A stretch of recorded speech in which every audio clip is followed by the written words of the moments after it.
You like the splash screen, huh?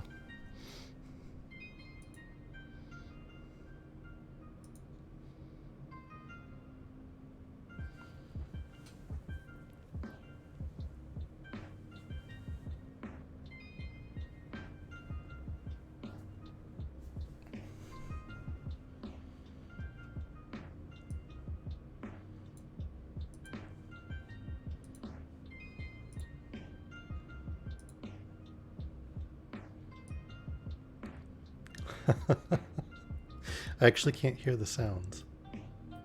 Also, I figured out why I wasn't getting the alerts. When I switched to the new overlay stuff, it started like a whole new group of screens, and my alert box didn't carry over. So, I've added the alert box to the main screen and the starting screen, and when we get to the intermission in the end, I'll go ahead and add it to those two. But hopefully the alert should work again. We'll just have to, earn a follower or two in order to see it.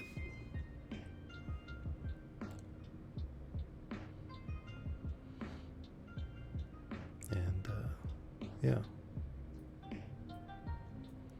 Still strongly thinking about getting a green screen and making some Kana gifts to use for alerts. Maybe get one where she just runs right up to the camera, sticks her nose in it. She's so stinking cute. All right. Well, doesn't matter what time it is or where you're from. It's obviously bedtime. And I'm obvious. And we're here to read The Hour of the Dragon by Robert Howard. Figured we'd chat a little bit, say hello to everyone first. Glad you could make it. Glad you're here. Hope everyone's having an excellent evening or day or afternoon or whatever it happens to be. I know I'm glad to be here. I got my pot of tea, glass of water, mug with lines from a bunch of famous works. It's all first lines from various great novels.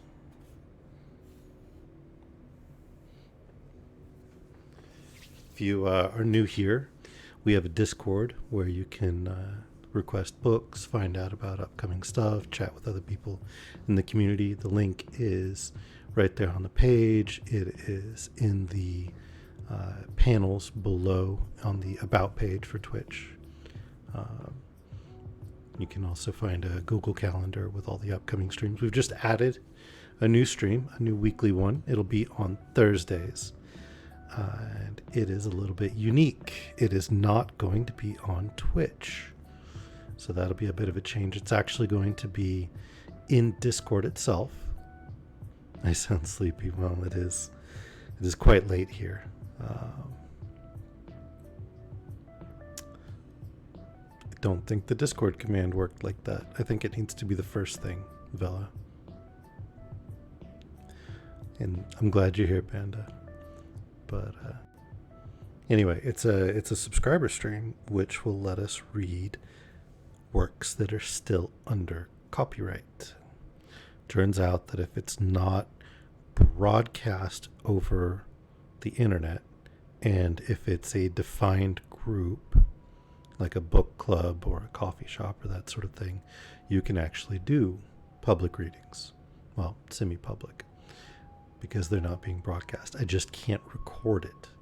So this new stream will not be recorded. That means you cannot catch up to it or catch it on like the next day or anything like that on the VOD on Twitch or on the YouTube. So it's going to be unfortunately restricted to you make it or you don't. So hopefully everybody can make it. I polled the people in the Discord and tried to pick a good time. It'll be at 4 p.m. Pacific time on Thursday afternoons. I use Pacific time for everybody because, well, the bulk of my audience is in North America. Although we do have 15 countries represented, which is amazing, and I love it, and it's fantastic. And as audiences in other countries and time zones grow, I'll add more story time slots there. You know, provided I can stay awake. Yeah, but no, this time slot and the one tomorrow are probably the most difficult for me in terms of keeping me up. But that's all right. Love you guys, and I'm glad to be here. So I'm happy to take some time and read to you. I did promise I would start with some poems going forward. See if I can find the one that I had selected.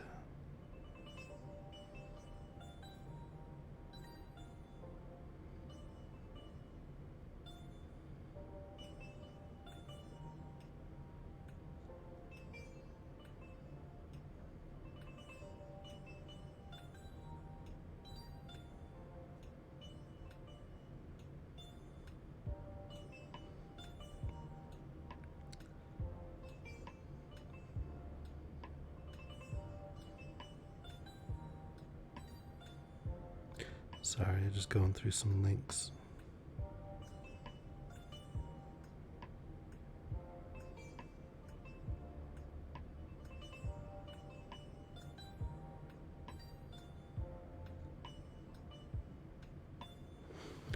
Alright, so this poem is by Paul Laurence Dunbar, and it's called Ships That Pass in the Night, which it's kind of like all of you and me.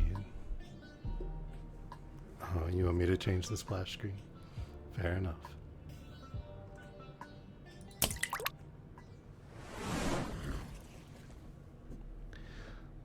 So, out in the sky, the great dark clouds are massing. I look far out into the pregnant night, where I can hear a solemn booming gun and catch the gleaming of a random light that tells me that the ship I seek is passing, passing. My tearful eyes, my soul's deep hurt are glassing, for I would hail and check that ship of ships. I stretch my hands imploring, cry aloud, my voice falls dead a foot from mine own lips. And but its ghost doth reach that vessel, passing, passing. O earth, O sky, O ocean both surpassing, O heart of mine, O soul that dreads the dark, is there no hope for me? Is there no way that I may sight and check that speeding bark, which out of sight and sound is passing, passing? So that's Ships That Pass in the Night by Paul Laurence Dunbar. He passed away in 1906. This was published, I believe, in 1894.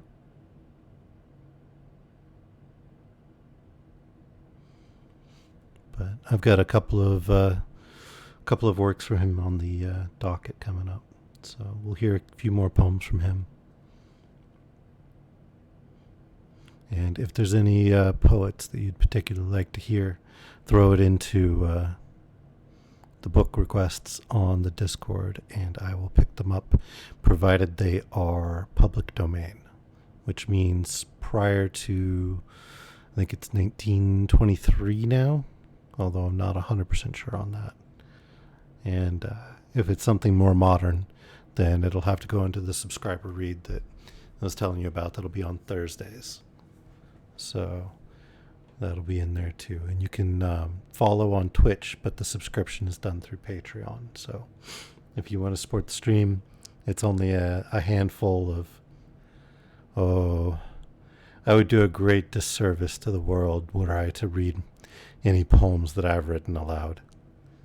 No, I don't think I'll be doing that. I would not wish to drive all of you away and make your ears bleed. I'm afraid the poems that I wrote were as a teenager and in The angst was overwhelming, I'll say.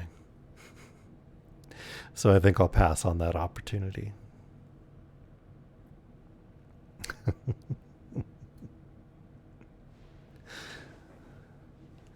Anyway.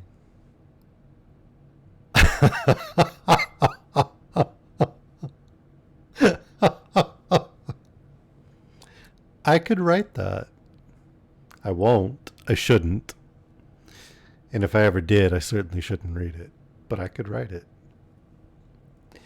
All right. Well, we were reading The Hour of the Dragon, and Conan had at last made it to Poitain, which was the last remaining holdout of his loyal followers. And as he was recognized on the borders, the guards proclaimed him the King of Poitain.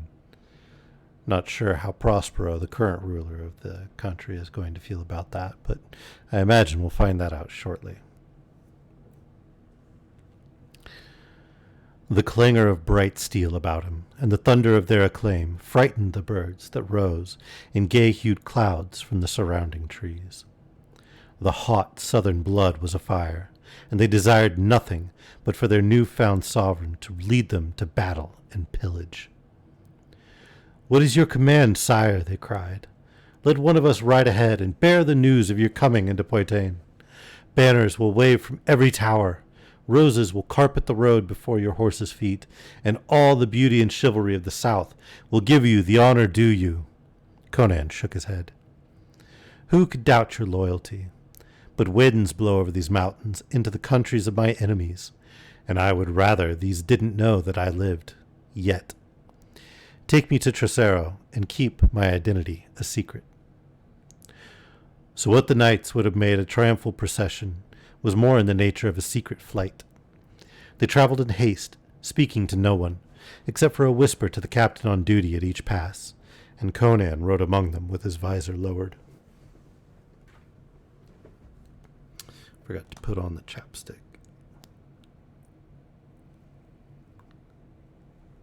The mountains were uninhabited, save by outlaws and garrisons of soldiers who guarded the passes.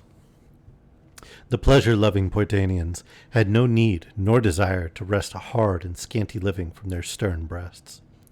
South of the ranges, the rich and beautiful plains of Poitain stretched to the river Ahriman, but beyond the river lay the land of Zingara. All the moisture, indeed. Even now, when winter was crisping the leaves beyond the mountains, the tall, rich grass waved upon the plains where grazed the horses and cattle for which Poitain was famed. Palm trees and orange groves smiled in the sun, and the gorgeous purple and gold and crimson towers of castles and cities reflected the golden light. It was a land of warmth and plenty, of beautiful men and ferocious warriors. It is not only the hard lands that breed hard men. Poitain was surrounded by covetous neighbors, and her sons learned hardihood in incessant wars. To the north, the land was guarded by the mountains, but to the south, only the Alamein separated the plains of Poitain from the plains of Zingara, and not once, but 1,000 times had that river run red. To the east lay Argos, and beyond that Ophir, proud kingdoms and avaricious. The knights of Poitain held their lands by the weight and edge of their swords, and little of ease and idleness did they know. So Conan came presently to the castle of Count Trocero.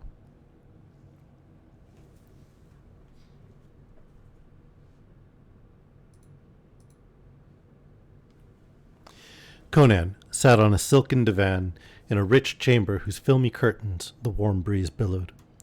Trocero paced the floor like a panther, a lithe, restless man with the waist of a woman and the shoulders of a swordsman, who carried his years lightly. "Let us proclaim you king of Poitain," urged the count. "Let those northern pigs wear the yoke to which they have bent their necks. The south is still yours. Dwell here and rule us amid the flowers and the palms." But Conan shook his head. "There is no nobler land on earth than Poitain, but it cannot stand alone, bold as are its sons." "It did stand alone for generations," retorted Trocero, with the quick, jealous pride of his breed. We were not always a part of Aquilonia. I know, but conditions are not as they were then, when all kingdoms were broken into principalities which warred with each other. The days of dukedoms and free cities are past. The days of empires are upon us. Rulers are dreaming imperial dreams, and only in unity is their strength. Then let us unite Zingara with Poitain, argued Trocero. Half a dozen princes strive against each other, and the country is torn asunder by civil wars. We will conquer it, province by province, and add it to your dominions. Then, with the aid of the Zingarans, we will conquer Argos and Ophir. We will build an empire. Again, Conan shook his head. Let others dream imperial dreams. I but wish to hold what is mine. I have no desire to rule an empire welded together by blood and fire. It's one thing to seize a throne with the aid of its subjects and rule them with their consent. It's another to subjugate a foreign realm and rule it by fear.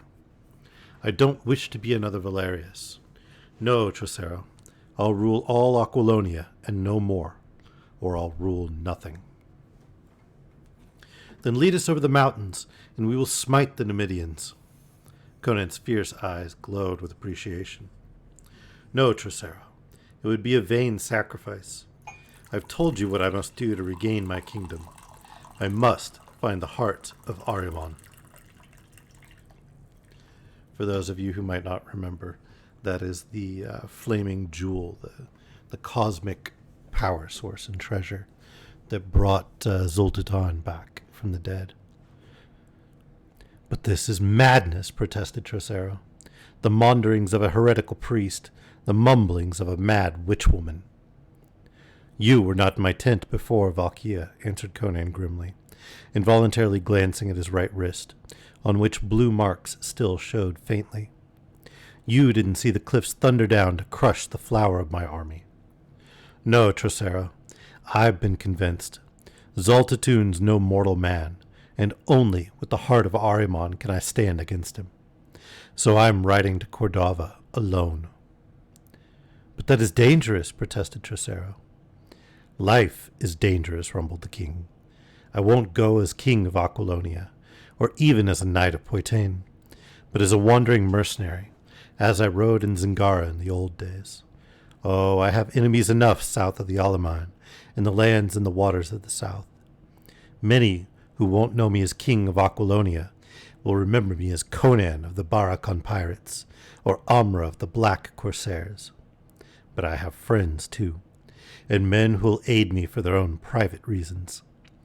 A faintly reminiscent grin touched his lips. Is it ultimate, or isn't it phenomenal cosmic power? Itty bitty living space.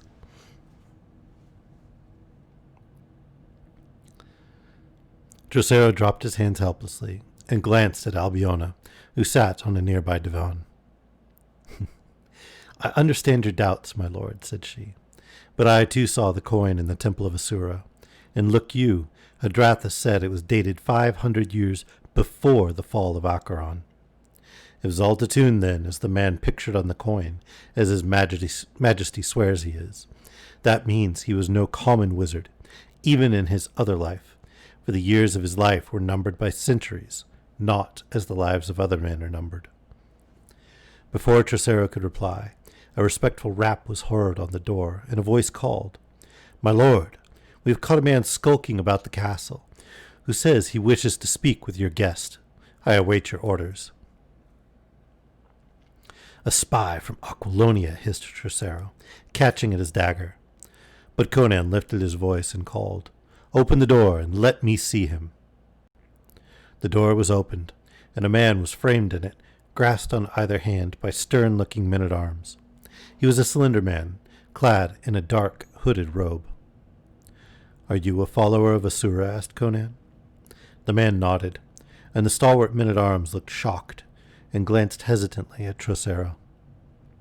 The word came southward, said the man. Beyond the Alamein we cannot aid you, for our sect goes no further southward, but stretches eastward with the Korotas. But this I have learned. The thief who took the Heart of Ahriman from Tarascus never reached Cordova, In the mountains of Poitain he was slain by robbers. The jewel fell into the hands of their chief, who, not knowing its true nature, and being harried after the destruction of his band by Poitanian knights, sold it to the Gothic merchant Zarathus. Ha! Conan was on his feet, galvanized. And what of Zarathus? 4 days ago he crossed the Alamein, headed for Argos, with a small band of armed servants. He's a fool to cross Zingara in such time, said Trocero. Aye, times are troublous across the river.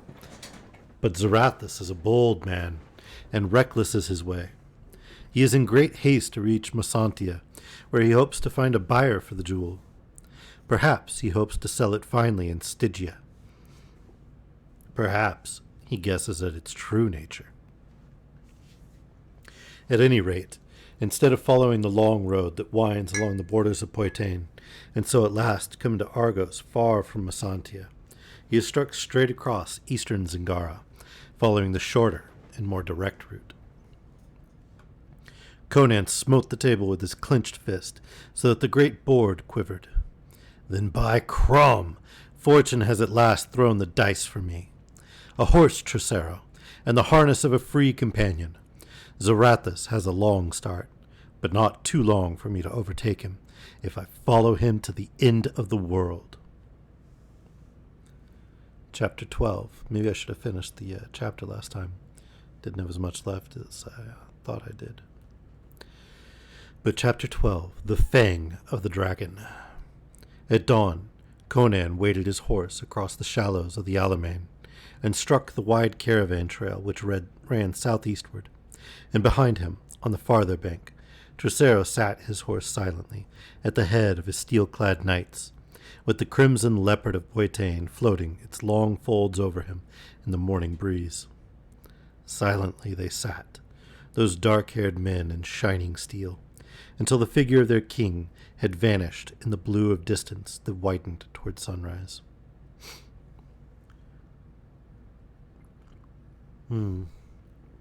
That's right. How could I forget? I've got the marks still upon my arm. Conan rode a great black stallion, the gift of Trocero. He no longer wore the armor of Aquilonia. His harness proclaimed him a veteran of the free companies, who were of all races. His headpiece was a plain morion, dinted and battered. The leather and mail mesh of his hauberk were worn and shiny as if by many campaigns, and the scarlet cloak flowing carelessly from his mailed shoulders was tattered and stained.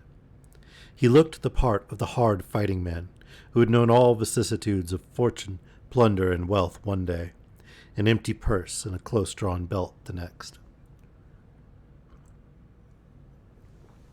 And more than looking the part, he felt the part, the awakening of old memories, the resurge of the wild, mad, glorious days of old, before his feet were set on the imperial path, when he was a wandering mercenary, roistering, brawling, and guzzling, adventuring with no thought for the morrow, and no desire save sparkling ale, red lips, and a keen sword to swing on all the battlefields of the world. Unconsciously he reverted to the old ways. A new swagger became evident in his bearing, in the way he sat his horse. Half-forgotten oaths rose naturally to his lips, and as he rode, he hummed old songs that he had roared in chorus with his reckless companions in many a tavern and on many a dusty road or bloody field. It was an unquiet land through which he rode. The companies of cavalry, which usually patrolled the river, alert for raids out of Poitain, were nowhere in evidence. Internal strife had left the borders unguarded. The long white road stretched bare from horizon to horizon. No laden camel trains or rumbling wagons or lowing herds moved along it now. Only occasional groups of horsemen in leather and steel, hawk-faced, hard-eyed men, who kept together and rode warily. These swept Conan with their searching gaze, but rode on, for the solitary rider's harness promised no plunder, but only hard strokes. Villages lay in ashes and deserted, the fields and meadows idle. Only the boldest would ride the roads these days, and the native population had been decimated in the civil wars, and by raids from across the river. In more peaceful times, the road was thronged with merchants riding Poitain to Messantia and Argos, or back. But now these found it wiser to follow the road that led east through Poitain, and then turned south down across Argos. It was longer, but safer. Only an extremely reckless man would risk his life and goods on this road through Zingara. The southern horizon was fringed with flame by night, and in the day, straggling pillars of smoke drifted upward. In the cities and plains to the south, men were dying, thrones were toppling, and castles going up in flames. Conan felt the old tug of the professional fighting man, to turn his horse and plunge into the fighting, the pillaging and the looting as in days of old. Why should he toil to regain the rule of a people which had already forgotten him?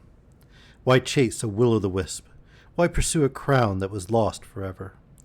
Why should he not seek forgetfulness, lose himself in the red tides of war and pillage that had engulfed him so often before? Could he not, indeed, carve out another kingdom for himself? The world was entering an age of iron, an age of war and imperialistic ambition. Some strong man might well rise above the ruins of nations as a supreme conqueror. Why should it not be himself? So his familiar devil whispered in his ear, and the phantoms of his lawless and bloody past crowded upon him. But he did not turn aside. He rode onward, following a quest that grew dimmer and dimmer as he advanced, until sometimes it seemed that he pursued a dream that never was.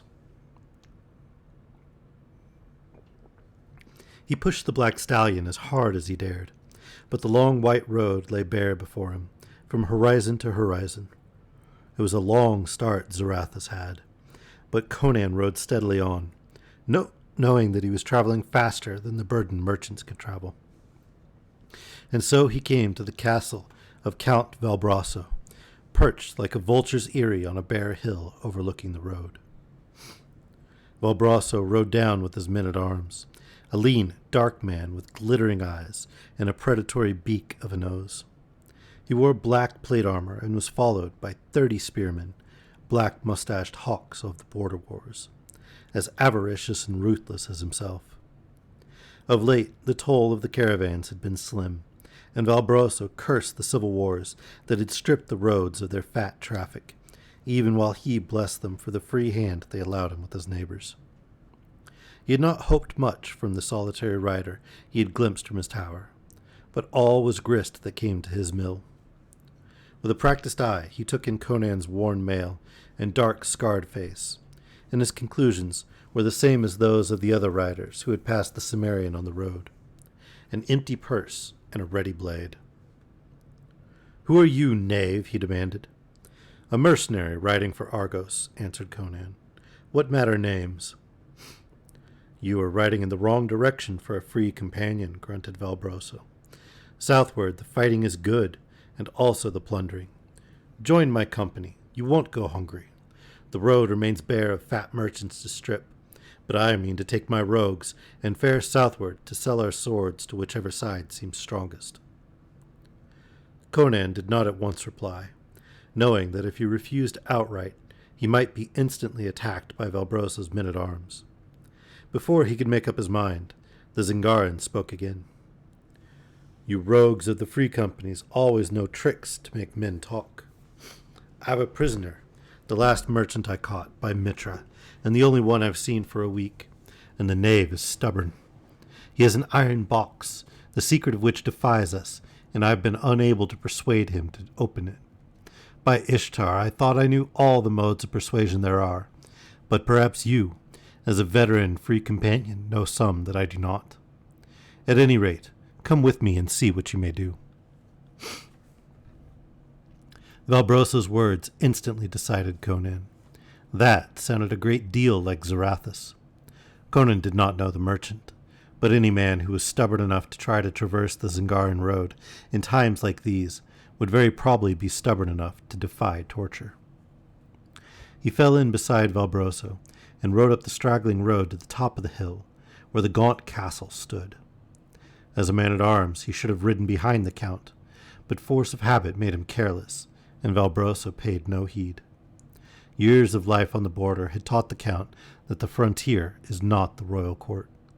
He was aware of the independence of the mercenaries, behind whose swords many a king had trodden the throne path. There was a dry moat, half filled with debris in some places. They clattered across the drawbridge and through the arch of the gate. Behind them, the portcullis fell with a sullen clang. They came into a bare courtyard, grown with straggling grass and with a well in the middle. Shacks for the men-at-arms straggled about the bailey wall, and women, slatternly or decked in gaudy finery, looked from the doors. Fighting men in rusty mail tossed dice on the flags under the arches. It was more like a bandit's hold than the castle of a nobleman. Valbroso dismounted and motioned Conan to follow him. They went through a doorway and along a vaulted corridor, where they were met by a scarred, hard-looking man in mail descending a stone staircase, evidently the captain of the guard. "How, Beloso?" quoth Valbroso. "Has he spoken?" "He's stubborn," muttered Beloso, shooting a glance of suspicion at Conan. Valbroso ripped out an oath and stamped furiously up the winding stair, followed by Conan and the captain. As they mounted, the groans of a man in mortal agony became audible. Valbroso's torture room was high above the court, instead of in a dungeon below. In that chamber, where a gaunt, hairy beast of a man in leather breeks squatted, gnawing a beef bone voraciously, stood the machines of torture, racks, boots, hooks, and all the implements that the human mind devises to tear flesh, break bones, and rend and rupture veins and ligaments. On a rack a man was stretched naked, and a glance told Conan that he was dying. The unnatural elongation of his limbs and body told of unhinged joints and unnameable ruptures. He was a dark man with an intelligent, aquiline face and quick, dark eyes. They were glazed and bloodshot now with pain, and the dew of agony glistened on his face. His lips were drawn back from blackened gums. "There's the box." Viciously, Valbroso kicked a small but heavy iron chest that stood on the floor nearby. It was intricately carved, with tiny skulls and writhing dragons curiously intertwined. But Conan saw no catch or hasp that might serve to unlock the lid. The marks of fire, of axe and sledge and chisel showed on it, but as scratches. "This is the dog's treasure box," said Valbroso angrily. "All men of the South know Zarathus and his iron chest. Mitra knows what is in it, but he will not give up its secret." Zarathus! It was true then. The man he sought lay before him. Conan's heart beat suffocatingly as he leaned over the writhing form, though he exhibited no evidence of his painful eagerness. "Ease those ropes, knave," he ordered the torturer harshly, and Valbroso and his captain stared. In the forgetfulness of the moment, Conan had used his imperial tone, and the brute in leather instinctively obeyed the knife edge of command in that voice.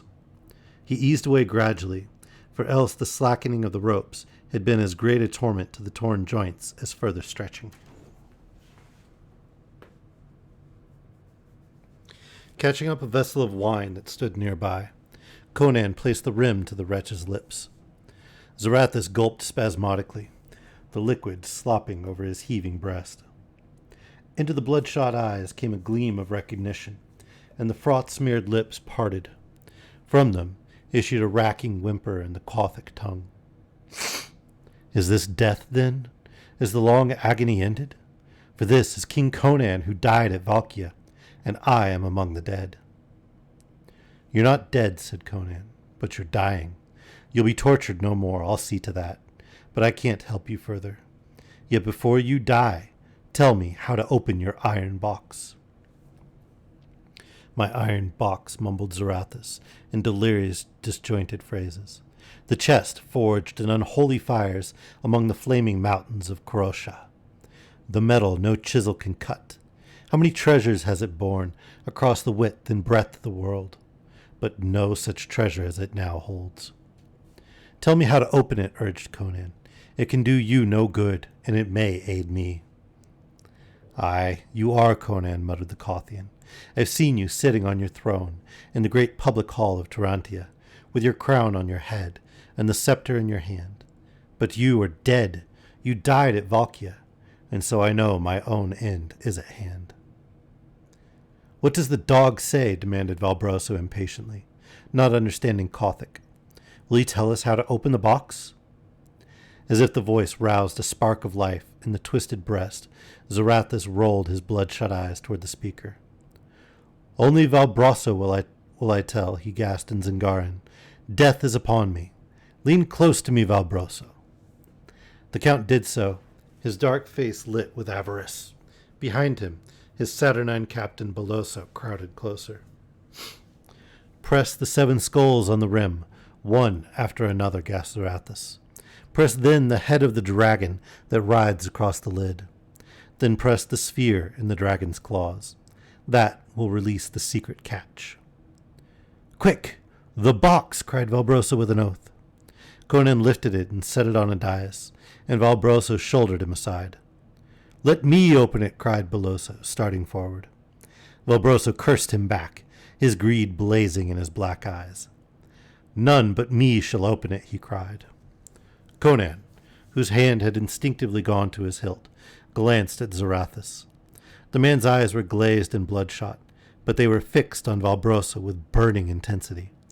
And was there the shadow of a grim, twisted smile on the dying man's lips? Not until the merchant knew he was dying had he given up the secret. Conan turned to watch Valbroso, even as the dying man watched him. Along the rim of the lid, 7 skulls were carved among intertwining branches of strange trees. An inlaid dragon writhed its way across the top of the lid amid ornate arabesques. Valbroso pressed the skulls in fumbling haste, and as he jammed his thumb down on the carved head of the dragon, he swore sharply and snatched his hand away, shaking it in irritation. A sharp point on the carvings, he snarled. I've pricked my thumb. He pressed the gold ball clutched in the dragon's talons, and the lid flew abruptly open. Their eyes were dazzled by a golden flame. It seemed to their dazed mind that the carven box was full of glowing fire that spilled over the rim and dripped through the air in quivering flakes. Beloso cried out, and Valbroso sucked in his breath. Conan stood speechless, his brain snared by the blaze. Mitra! What a jewel! Valbroso's hand dived into the chest, came out with a great, pulsing crimson sphere that filled the room with a lambent glow. In its glare, Valbroso looked like a corpse, and the dying man on the loosened rack laughed wildly and suddenly. Fool, he screamed. The jewel is yours. I give you death with it. The scratch on your thumb. Look at the dragon's head, Valbroso. They all wheeled, stared. Something tiny and dully gleaming stood up from the gaping carved mouth. The dragon's fang, shrieked Zarathus, steeped in the venom of the black Stygian scorpion. Fool, fool to open the box of Zarathus with your naked hand. Death, you are a dead man now. And with bloody foam on his lips, he died. Valbroso staggered, crying out, "Ah, Mitra, I burn!" he shrieked. My veins race with liquid fire. My joints are bursting asunder. Death! Death! And he reeled and crashed headlong. There was an instant of awful convulsions, in which the limbs were twisted into hideous and unnatural positions. And then in that posture the man froze, his glassy eyes staring sightlessly upward, his lips drawn back from blackened gums. Dead, muttered Conan, stooping to pick up the jewel where it had rolled on the floor from Valbroso's rigid hand. It lay on the floor like a quivering pool of sunset fire. Dead, muttered Beloso, with madness in his eyes. And then he moved. Conan was caught off guard, his eyes dazzled, his brain dazed by the blaze of the great gem. He did not realize Beloso's intention until something crashed with terrible force upon his helmet. The glow of the jewel was splashed with redder flame, and he went to his knees under the blow. He heard a rush of feet, a bellow of ox-like agony. He was stunned, but not wholly senseless, and realized that Beloso had caught up the iron box and crashed it down on his head as he stooped. Only his bassinet had saved his skull. He staggered up, drawing his sword, trying to shake the dimness out of his eyes. The room swam to his dizzy gaze. But the door was open, and fleet footsteps were dwindling down the winding stair. On the floor, the brutish torturer was gasping out his life, with a great gash under his breast. And the heart of Ahriman was gone. Dude, you should have known that guy was going to go for the jewel. He was going to go for it even when Valbrosa was alive.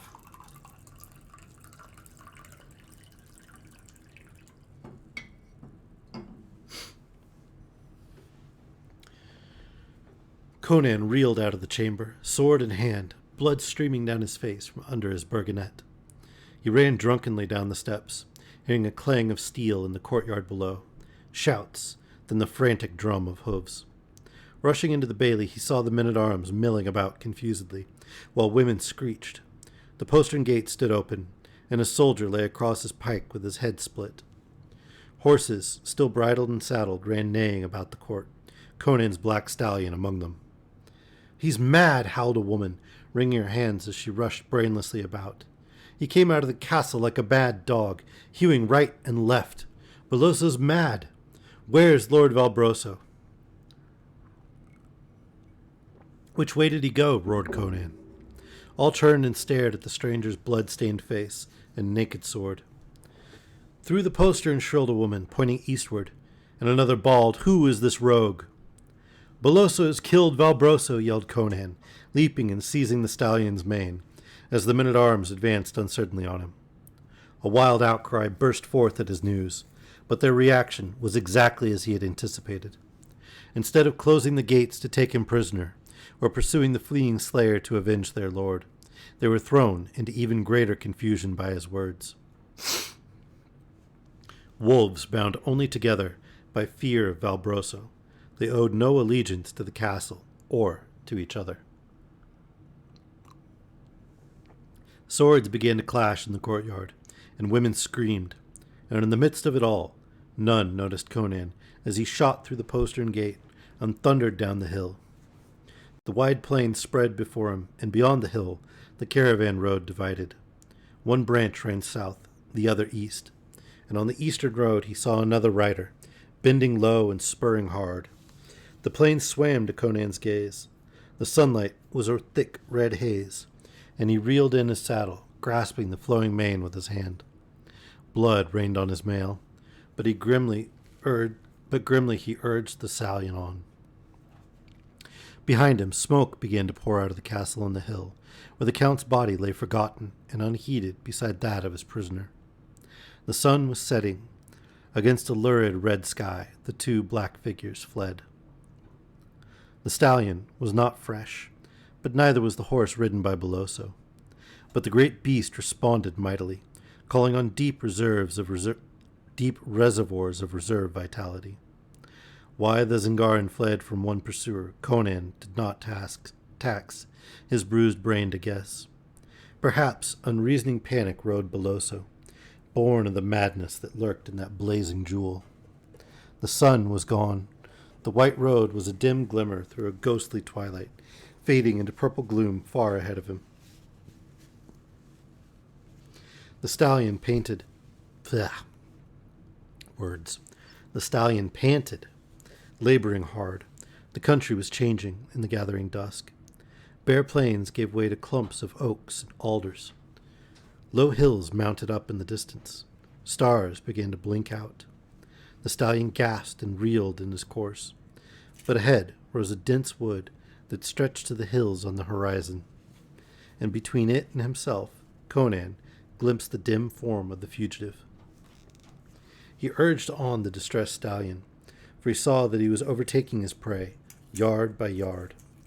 Above the pound of the hooves, a strange cry rose from the shadows, but neither pursuer nor pursued gave heed. As they swept in under the branches that overhung the road, they were almost side by side. A fierce cry rose from Conan's lips as his sword went up. A pale oval of a face was turned toward him. A sword gleamed in a half-seen hand, and Beloso echoed the cry. And then the weary stallion, with a lurch and groan, missed his footing in the shadows and went heels over head, hurling his dazed rider from the saddle. Conan's throbbing head crashed against a stone, and the stars were blotted out in a thicker night.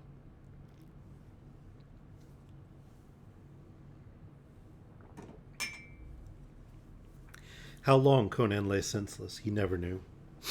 His first sensation of returning consciousness was that of being dragged by one arm over rough and stony ground and through dense underbrush. Then he was thrown carelessly down, and perhaps the jolt brought back his senses. His helmet was gone. His head ached abominably. He felt a qualm of nausea, and blood was clotted thickly among his black locks.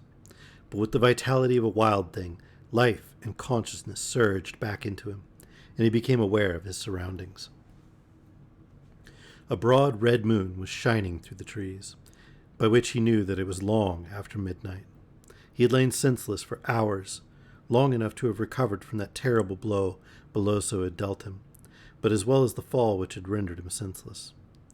His brain felt clearer than it had felt during that mad ride after the fugitive.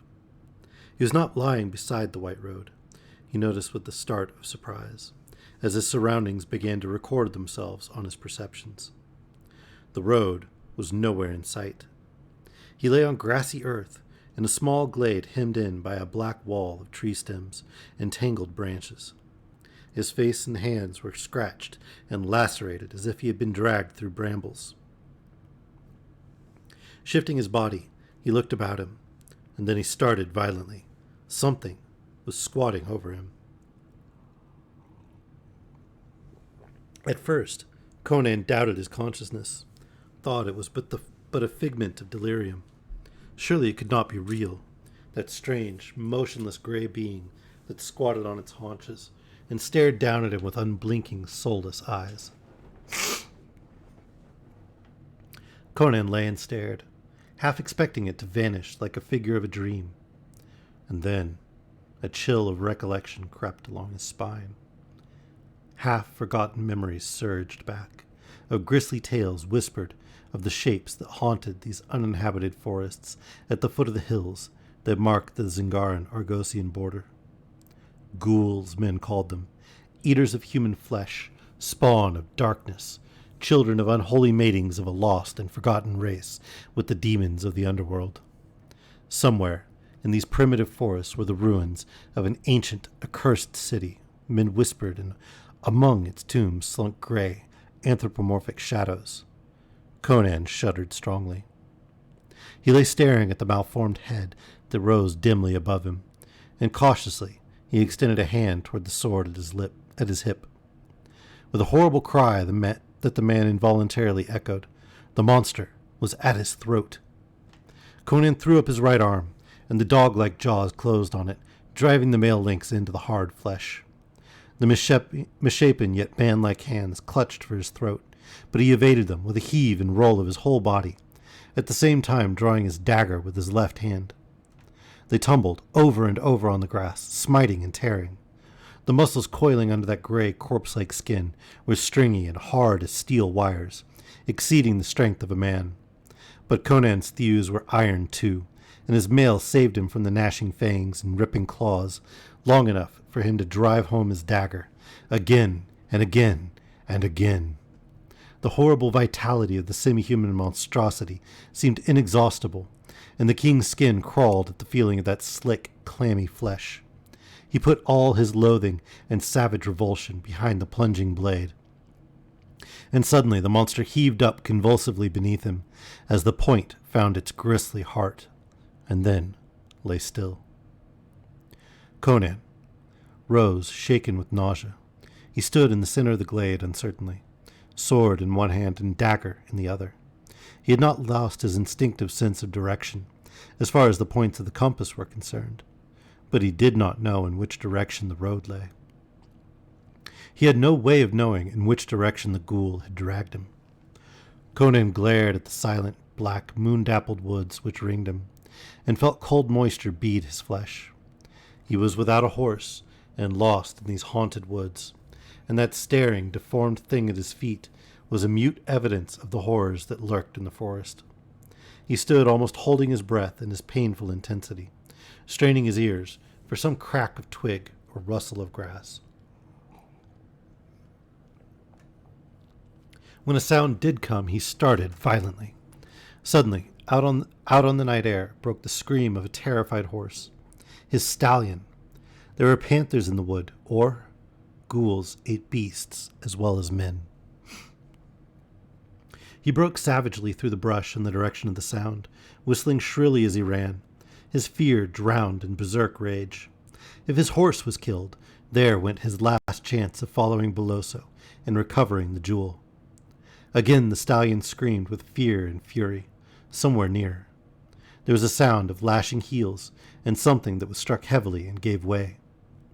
Conan burst out into the wide white road without warning, and saw the stallion plunging and rearing in the moonlight, his ears laid back, his eyes and teeth flashing wickedly. He lashed out with his heels at a slinking shadow that ducked and bobbed about him. And then about Conan other shadows moved, gray, furtive shadows that closed in on all sides. A hideous charnel house scent reeked up in the night air.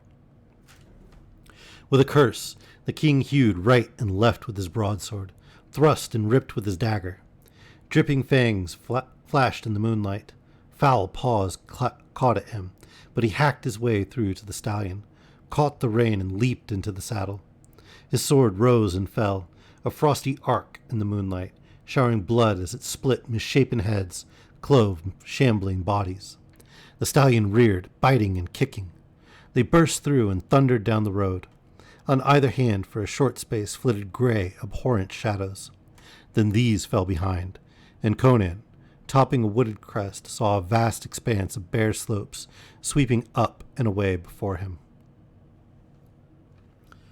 All right, that's the end of chapter 12, so we'll take our intermission here, and I'll get my tea refilled.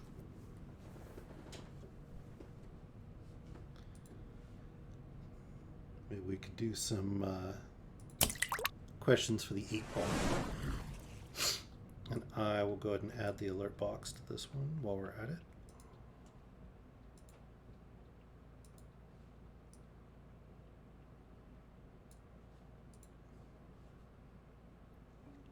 If any of you haven't already followed and want to click follow to help test this alert box real quick, make sure I set it up right, that'd be awesome.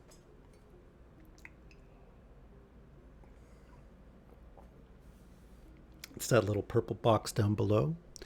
And we've also got a Discord you can join if you are enjoying the stream and you want to be able to connect with the other members of the community.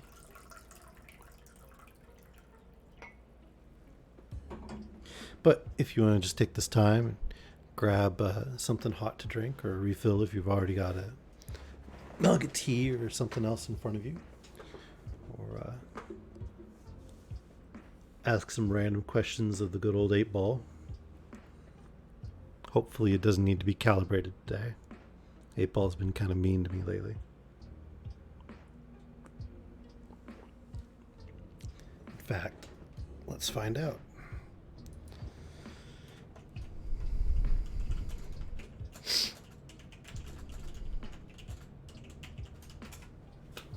What do you think, 8-ball? Are you going to behave today? Signs point to yes. All right, there we go. Not going to be a troublemaker.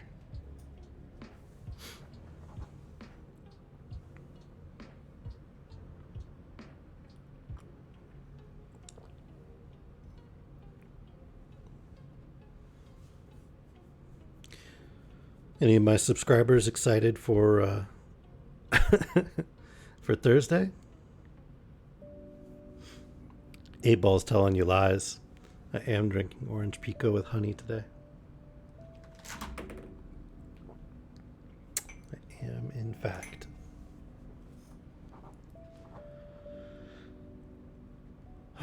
Maybe we should put a tea channel in the Discord.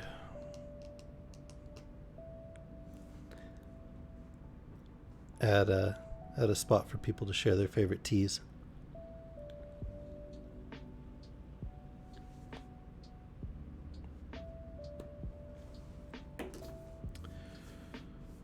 Oh.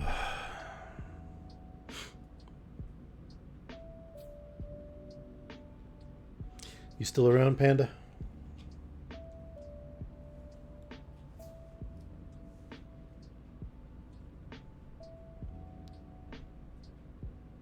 I think it's just the four of us today. Sparky and Panda and you, Vela. That's alright.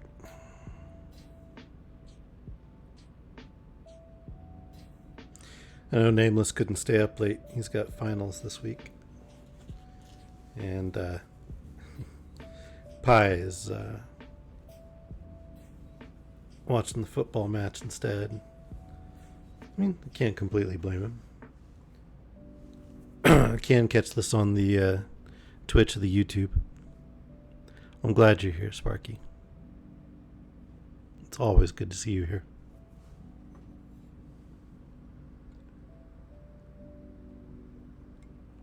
It is. It is.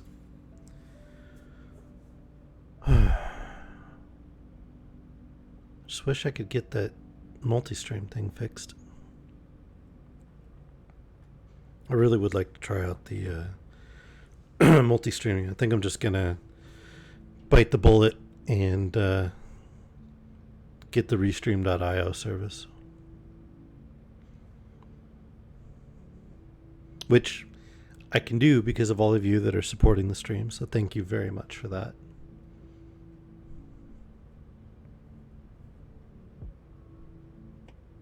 What's with the raised eyebrow? Did I not tell you about restream.io?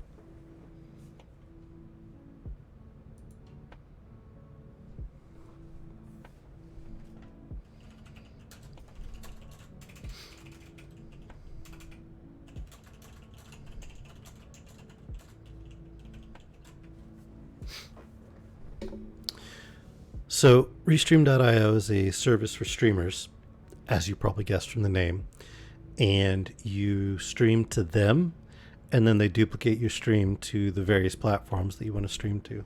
And they have 30 different platforms that you can send your stream to. I believe they cost somewhere in the neighborhood of 50 US dollars per month. But I'm not 100% sure on their pricing. I mean, if it enables me to do the multi-stream, it's worth it, because I don't seem to be able to do it otherwise.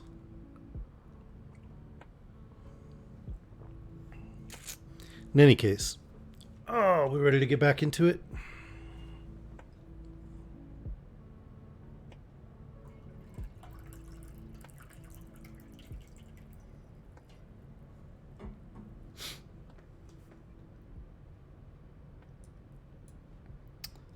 And this is me not forgetting the transition. There we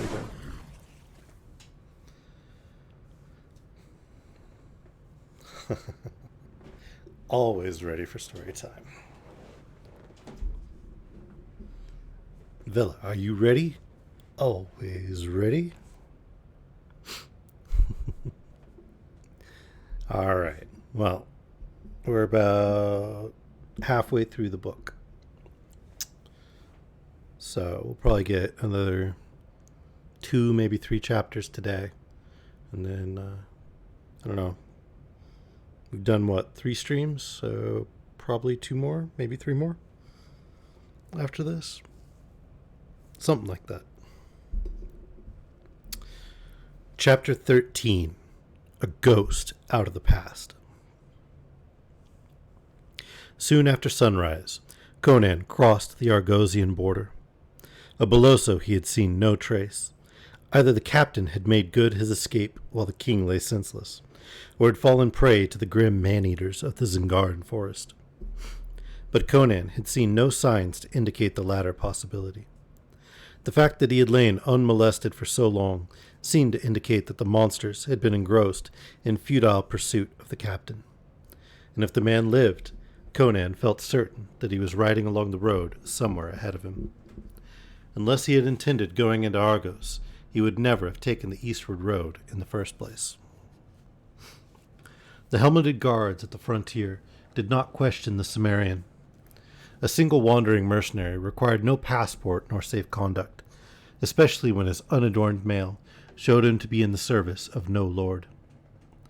Through the low, grassy hills where streams murmured and oak groves dappled the sward with lights and shadows he rode, following the long road that rose and fell away ahead of him over the dales and rises in the blue distance. It was an old, old road, this highway from Poitain to the sea. Argos was at peace.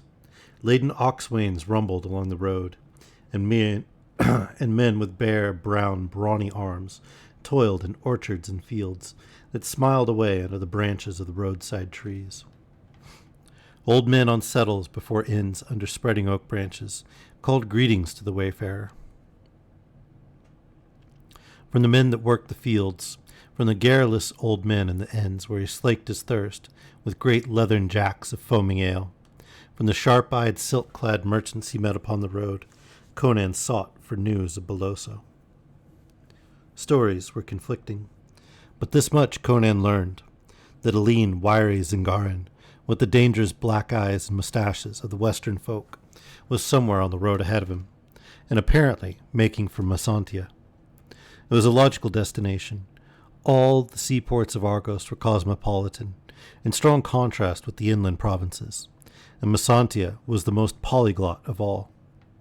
Craft of all the maritime nations rode in its harbor, and refugees and fugitives from many lands gathered there. Laws were lax, for Masantia thrived on the trade of the sea, and her citizens found it profitable to be somewhat blind on their dealings with seamen. It was not only legitimate trade that flowed into Masantia. Smugglers and buccaneers played their part.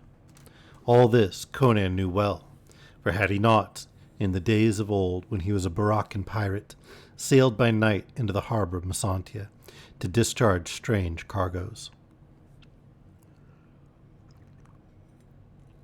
Most of the pirates of the Barachan Isles, small islands off the southwestern coast of Zingara, were Argosian sailors, and as long as they confined their attentions to the shipping of other nations, the authorities of Argos were not too strict in their interpretation of sea laws.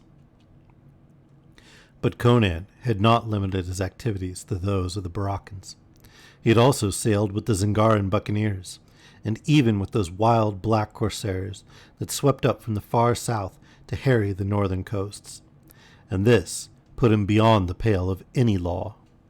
If he were recognized in any of the ports of Argos, it would cost him his head. But without hesitation he rode on to Masantia, halting day or night only to rest the stallion and to snatch a few winks of sleep for himself.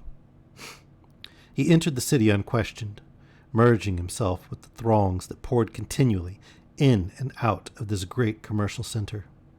No walls surrounded Masantia. The sea and the ships of the sea guarded the great southern trading city. It was evening when Conan rode leisurely through the streets that marched down to the waterfront. At the ends of these streets, he saw the wharves and the masts and sails of ships.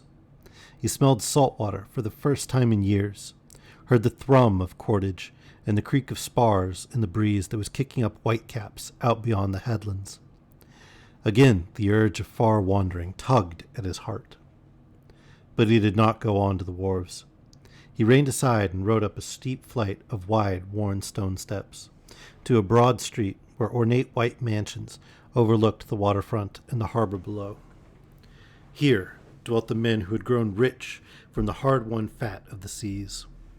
A few old sea captains who had found treasure afar, many traders and merchants who never trod the naked decks, nor knew the roar of tempest or sea fight. Conan turned in his horse at a certain gold-worked gate and rode into a court where a fountain tinkled and pigeons fluttered from marble coping to marble flagging. A page in jagged silken jupon and hose came forward inquiringly. The merchants of Masantia dealt with many strange and rough characters, but most of these smacked of the sea. It was strange that a mercenary trooper should so freely ride into the court of a lord of commerce. The merchant Publio dwells here? It was more statement than question, and something in the timbre of the voice caused the page to doff his feather chaperon as he bowed and replied, "Aye, so he does, my captain." Conan dismounted, and the page called a servitor, who came running to receive the stallion's rein. "Your master is within?" Conan drew off his gauntlets and slapped the dust of the road from cloak and mail. "Aye, my captain. Whom shall I announce?" "I'll announce myself," grunted Conan. "I know the way well enough. Bide you here." And obeying that peremptory command, the page stood still, staring after Conan as the latter climbed a short flight of marble steps, and wondering what connection his master might have with this giant fighting man who had the aspect of a northern barbarian. Menials at their tasks halted and gaped open-mouthed as Conan crossed a wide, cool balcony overlooking the court and entered a broad corridor through which the sea breeze swept. Halfway down this, he heard a quill scratching and turned into a broad room whose many wide casements overlooked the harbor. Publio sat at a carved teakwood desk, writing on rich parchment with a golden quill. He was a short man, with a massive head and quick, dark eyes. His blue robe was of the finest watered silk, trimmed with cloth of gold, and from his thick white throat hung a heavy gold chain. As the Cimmerian entered, the merchant looked up with a gesture of annoyance. He froze in the midst of his gesture. His mouth opened. He stared as at a ghost out of the past. Unbelief and fear glimmered in his wide eyes. "Well," said Conan, "have you no word of greeting, Publio?" Publio moistened his lips. "Conan," he whispered incredulously. "Mitra, Conan, Umra." "Who else?" The Cimmerian unclasped his cloak and threw it with his gauntlets down upon the desk. "How, man," he exclaimed irritably. "Can't you at least offer me a beaker of wine? My throat's caked with the dust of the highway." "Aye, wine," echoed Publio mechanically. Instinctively his hand reached for a gong, then recoiled as if from a hot coal, and he shuddered. While Conan watched him with a flicker of grim amusement in his eyes, the merchant rose and hurriedly shut the door, first craning his neck up and down the corridor to be sure that no slave was loitering about. Then, returning, he took a gold vessel of wine from a nearby table and was about to fill a slender goblet when Conan impatiently took the vessel from him and, lifting it with both hands, drank deep and with gusto. "Aye, it's Conan right enough," muttered Publio. "Man, are you mad?" "By Crom, Publio," said Conan, lowering the vessel but retaining it in his hands. "You dwell in different quarters than of old. It takes an Argosian merchant to wring wealth out of a little waterfront shop that stank of rotten fish and cheap wine." "The old days are past," muttered Publio, drawing his robe about him with a slight involuntary shudder. "I have put off the past like a worn-out cloak." "Well," retorted Conan, "you can't put me off like an old cloak. It isn't much I want of you, but that much I do want, and you can't refuse me. We had too many dealings in the old days. Am I such a fool that I'm not aware that this fine mansion was built on my sweat and blood? How many cargoes from my galleys passed through your shop?" "All merchants of Masantia have dealt with the sea rovers at one time or another," mumbled Publio nervously. "But not with the black corsairs," answered Conan grimly. "For Mitra's sake, be silent!" ejaculated Publio, sweat starting out on his brow. His fingers jerked at the gilt-worked edge of his robe. "Well, I only wish to recall it to your mind," answered Conan. "Don't be so fearful. You took plenty of risks in the past when you were struggling for life and wealth in that lousy little shop down by the wharves, and were hand in glove with every buccaneer and smuggler and pirate from here to the Baraccan Isles. Prosperity must have softened you." "I am respectable," began Publio. "Meaning you're rich as hell," snorted Conan. "Why? Why did you grow wealthy so much quicker than your competitors? Was it because you did a big business in ivory and ostrich feathers, copper and skins and pearls and hammered gold ornaments and other things from the coast of Kush? And where did you get them so cheaply, while other merchants were paying their weight in silver to the Stygians for them? I'll tell you, in case you've forgotten. You bought them from me, at considerably less than their value, and I took them from the tribes of the Black Coast, and from the ships of the Stygians, I and the Black Corsairs.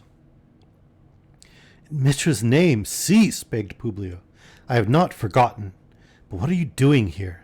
I am the only man in Argos who knew that the king of Aquilonia was once Conan the Buccaneer in the old days. But word has come southward of the overflow of Aquilonia and the death of the king. My enemies have killed me 100 times by rumors, grunted Conan. Yet here I sit and guzzle wine of Kairos. And he suited the action to the word. Lowering the vessel, which was now nearly empty, he said, It's but a small thing I ask of you, Publio. I know that you're aware of everything that goes on in Messantia. I want to know if a Zingaran named Beloso, or you might call himself anything, is in this city. He's tall and lean and dark like all his race, and it's likely he'll seek to sell a very rare jewel. Publio shook his head. I have not heard of such a man, but thousands come and go in Messantia.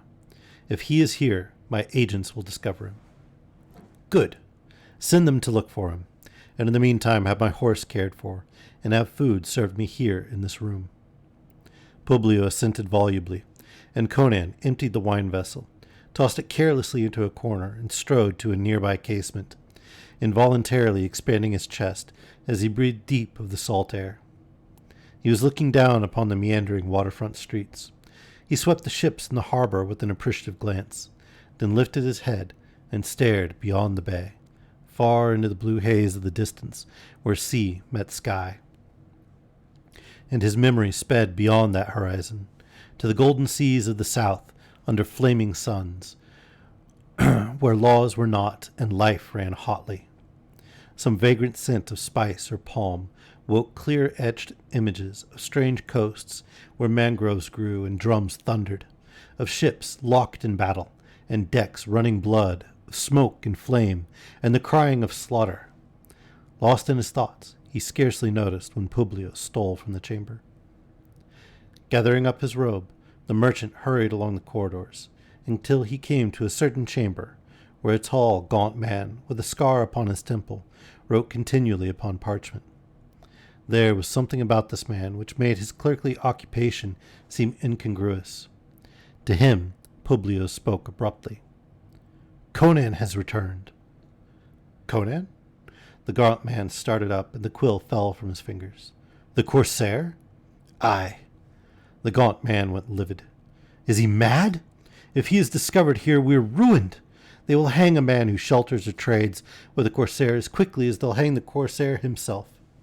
What if the governor should learn of our past connections with him? He will not learn, answered Publio grimly. Send your men into the markets and wharfside dives, and learn if one Beloso, a Zingaran, is in Messantia. Conan said he had a gem, which he will probably seek to dispose of. The jewel merchants should know of him, if any do. And here is another task for you. Pick up a dozen or so desperate villains who can be trusted to do away with a man and hold their tongues afterward. You understand me? I understand. The other nodded slowly and somberly. I have not stolen, cheated, lied, and fought my way up from the gutter, to be undone now by a ghost out of my past, muttered Publio. And the sinister darkness of his countenance at that moment would have surprised the wealthy nobles and ladies who bought their silks and pearls from his many stalls. But when he returned to Conan a short time later, bearing in his own hands a platter of fruit and meats, he presented a placid face to his unwelcome guest. Conan still stood at the casement, staring down into the harbor at the purple and crimson and vermilion and scarlet sails of galleons and carracks and galleys and dromons. There's a Stygian galley, if I'm not blind, he remarked, pointing to a long, low, slim black ship lying apart from the others, anchored off the low, broad, sandy beach that curved round to the distant headland. Is there peace, then, between Stygia and Argos? The same sort that has existed before, answered Publio, setting the platter on the table with a sigh of relief, for it was heavily laden. He knew his guest of old. Stygian ports are temporarily open to our ships, as ours to theirs, but may no craft of mine meet their cursed galleys out of sight of land. That galley crept into the bay last night. What its masters wish, I do not know. So far, they have neither bought nor sold. I distrust those dark-skinned devils. Treachery has its birth in that land.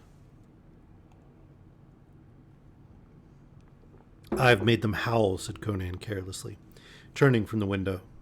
In my galley manned by black corsairs, I crept to the very bastions of the sea-washed castles of black-walled Kimi by night, and burned the galleons anchored there.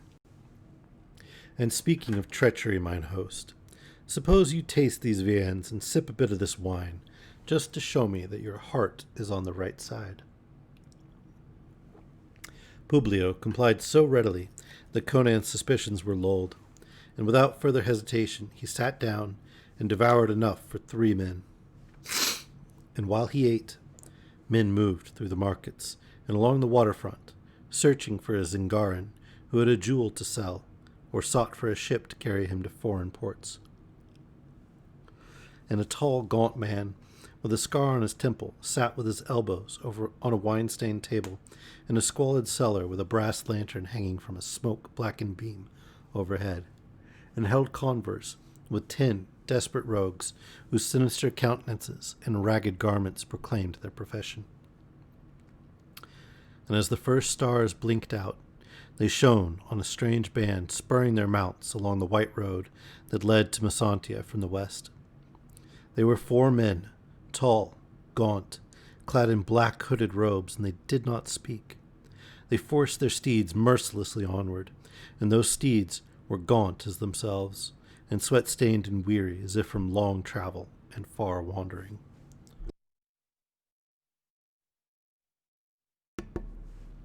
Chapter 14. The Black Hand of Set. Conan woke from a sound sleep as quickly and instantly as a cat. And like a cat, he was on his feet with his sword out before the man who had touched him could so much as draw back.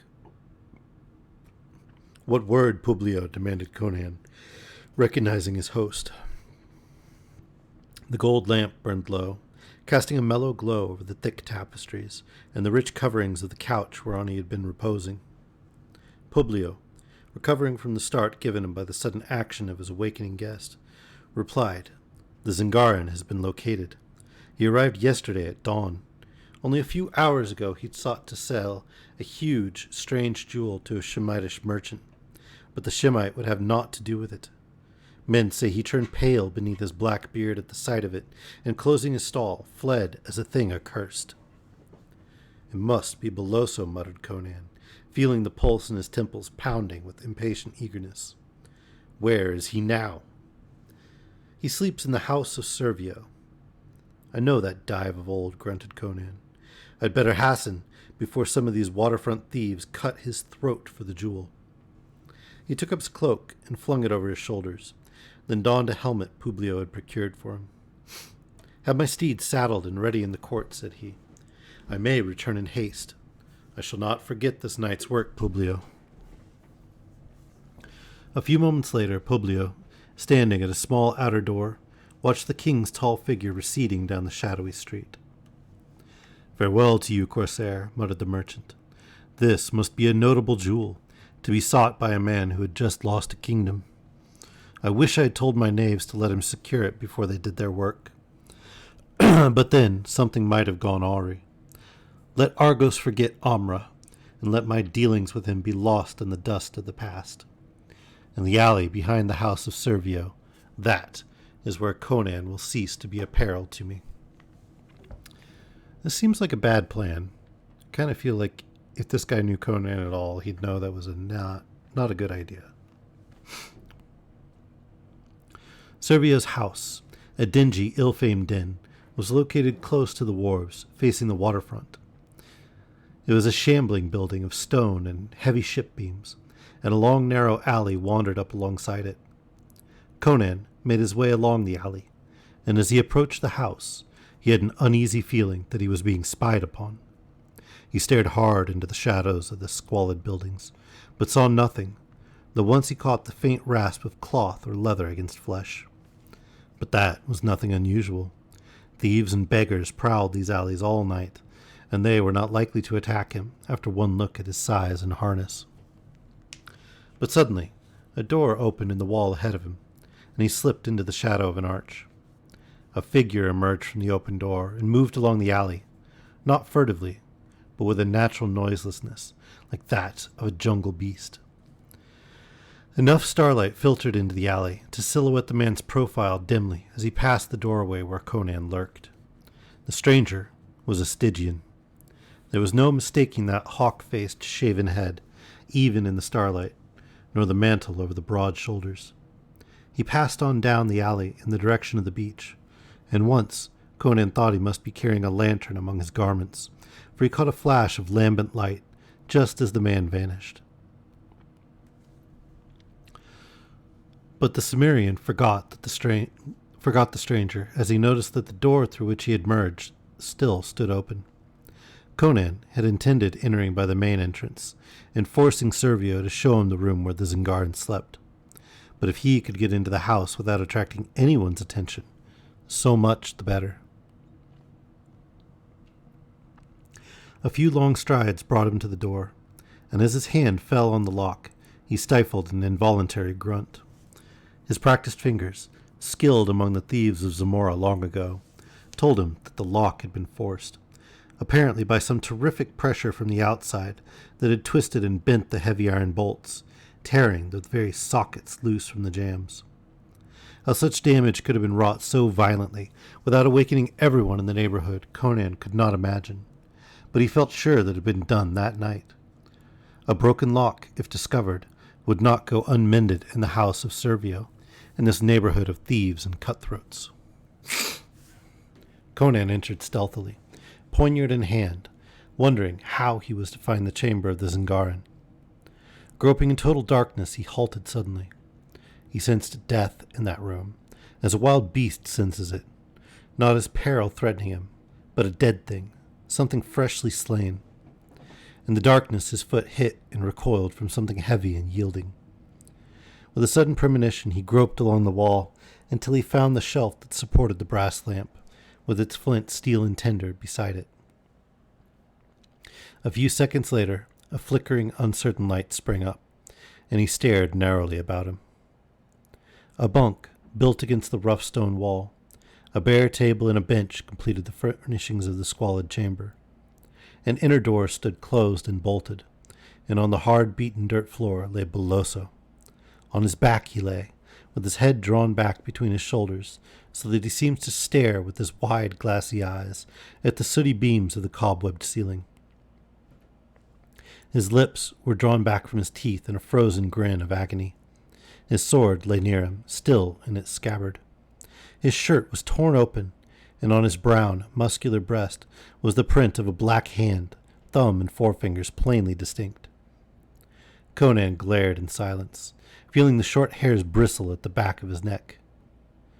"Crom," he muttered, "the black hand of Set." He had seen that mark of old, the death mark of the black priests of Set, the grim cult that ruled in dark Stygia. And suddenly he remembered that curious flash he had seen emanating from the mysterious Stygian who had emerged from this chamber. "The heart, by Crom," he muttered. "He was carrying it under his mantle. He stole it. He burst that door by his magic and slew Boloso. He was a priest of Set."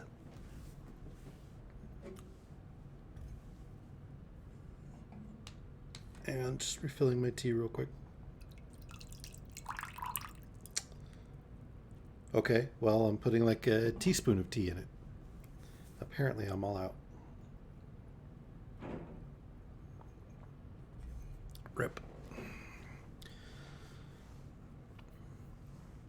A quick investigation confirmed at least part of his suspicions. The jewel was not on the Zingaran's body. An uneasy feeling rose in Conan that this had not happened by chance, or without design. A conviction that the mysterious Stygian galley had come into the harbor of Masantia on a definite mission. How could the priests of Set know that the heart had come southward? Yet the thought was no more fantastic than the necromancy that could slay an armed man by the touch of an open, empty hand. A stealthy footfall outside the door brought him round like a great cat. With one motion, he extinguished the lamp and drew his sword. His ears told him that men were out there in the darkness, were closing in on the doorway. As his eyes became accustomed to the sudden darkness, he could make out dim figures ringing the entrance. He could not guess their identity, but as always, he took the initiative, leaping suddenly forth from the doorway without awaiting the attack. His unexpected movement took the skulkers by surprise.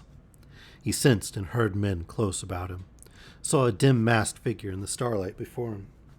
Then his sword crunched home, and he was fleeting away down the alley before the slower thinking and slower acting attackers could intercept him.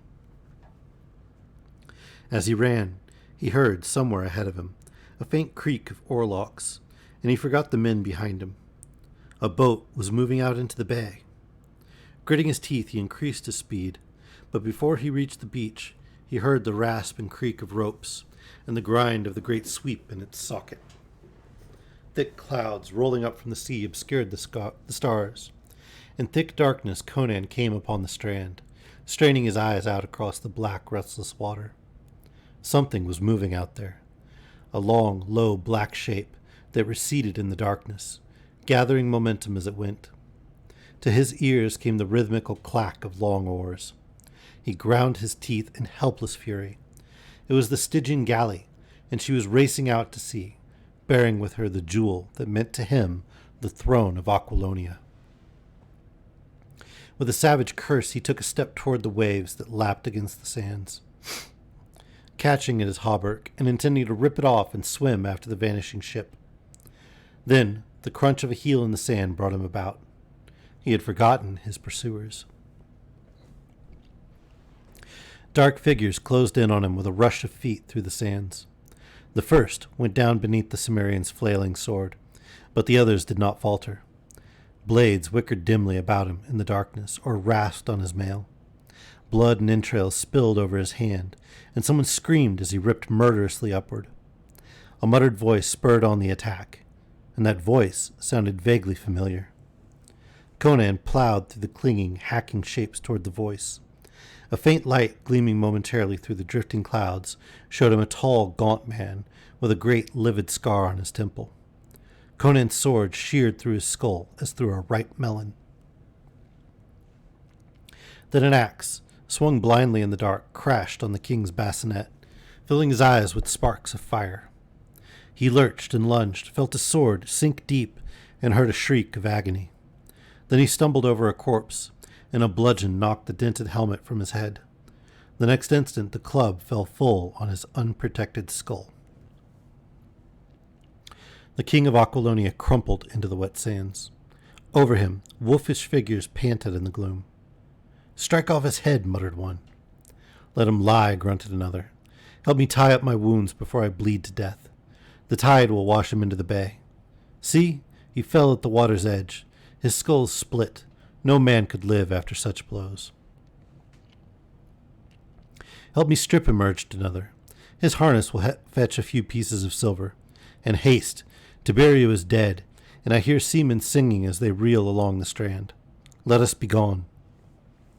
There followed hurried activity in the darkness, and then the sound of quickly receding footsteps. The tipsy singing of the seamen grew louder. In his chamber, Publio, nervously pacing back and forth before a window that overlooked the shadowed bay, whirled suddenly, his nerves tingling.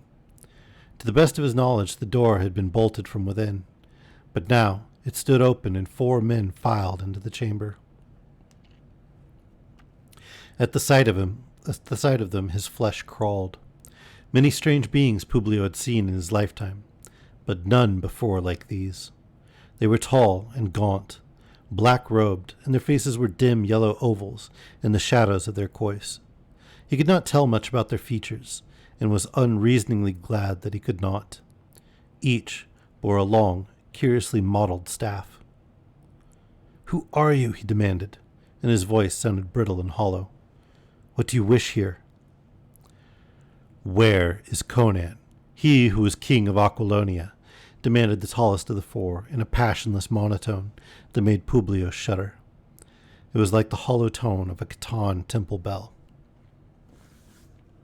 I do not know what you mean, stammered the merchant, his customary poise shaken by the uncanny aspect of his visitors. I know no such man. He has been here, returned the other, with no change of inflection. His horse is in the courtyard. Tell us where he is before we do you an injury. Gabal! Shouted Publio frantically, recoiling until he crouched against the wall. Gabal! The four Catans watched him without emotion or change of expression. If you summon your slave, he will die, warned one of them, which only served to terrify Publio more than ever. Gabal, he screamed, where are you? Curse you! Thieves are murdering your master! Swift footsteps padded in the corridor outside, and Gabal burst into the chamber. A Shemite of medium height and mightily muscled build, his curled blue-black beard bristling, and a short, leaf-shaped sword in his hand. He stared in stupid amazement at the four invaders, unable to understand their presence, dimly remembering that he had drowsed unexplainably on the stair he was guarding, and up which they must have come. He had never slept on duty before, but his master was shrieking with a note of hysteria in his voice, and the Shemite drove like a bull at the strangers, his thickly muscled arm drawing back for the disemboweling thrust. But the stroke was never dealt. A black-sleeved arm shot out, extending the long staff. Its end but touched the Shemite's brawny breast, and was instantly withdrawn. The stroke was horribly like the dart in recovery of a serpent's head. Gabal halted short in his headlong plunge, as if he had encountered a solid barrier. His bull head toppled forward on his breast. The sword slipped from his fingers, and then he melted slowly to the floor. It was as if all the bones of his frame had suddenly become flabby. Publio turned sick. Do not shout again, advised the tallest Catan. Your servants sleep soundly, but if you awaken them, they will die, and you with them. Where is Conan? He has gone to the house of Servio near the waterfront to search for the Zingaran Beloso, gasped Publio, all his power of resistance gone out of him. The merchant did not lack courage, but these uncanny visitants turned his marrow to water. He started convulsively at a sudden noise of footsteps hurrying up the stair outside, loud in the ominous stillness. Your servant? Asked the Catan. Publio shook his head mutely, his tongue frozen to his palate. He could not speak. One of the Catans caught up a silken cover from a couch and threw it over the corpse. Then they melted behind the tapestry, but before the tallest man disappeared, he murmured, Talk to this man who comes, and send him away quickly. If you betray us, neither he nor you will live to reach that door. Make no sign to show him that you are not alone. And lifting his staff suggestively, the yellow man faded behind the hangings. Publio shuddered and choked down a desire to retch. It might have been a trick of the light, but it seemed to him that occasionally those staffs moved slightly of their own accord, as if possessed of an unspeakable life of their own. He pulled himself together with a mighty effort, and presented his composed aspect to the ragged ruffian who burst into the chamber. We have done as you wished, my lord, this man exclaimed. The barbarian lies dead on the sands at the water's edge. Publio felt a movement in the arras behind him, and almost burst from fright. The man swept heedlessly on. Your secretary, Tiberio, is dead.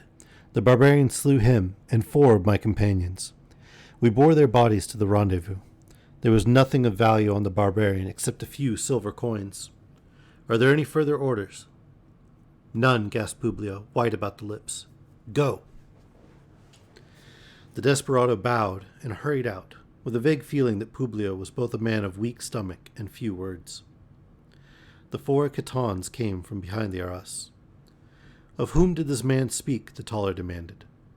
Of a wandering stranger who did me an injury, panted Publio. You lie, said the Catan calmly. He spoke of the king of Aquilonia. I read it in your expression. Sit upon that divan and do not move or speak. I will remain with you while my 3 companions go search for the body.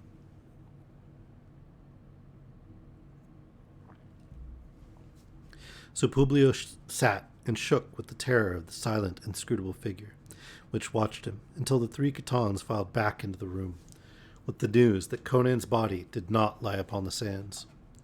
Publio did not know whether to be glad or sorry. We found the spot where the fight was fought, they said. Blood was on the sand, but the king was gone. Sorry, yawning. The 4th Khitan drew imaginary symbols upon the carpet with his staff, which glistened scalily in the lamplight. Did you read naught from the sands? He asked.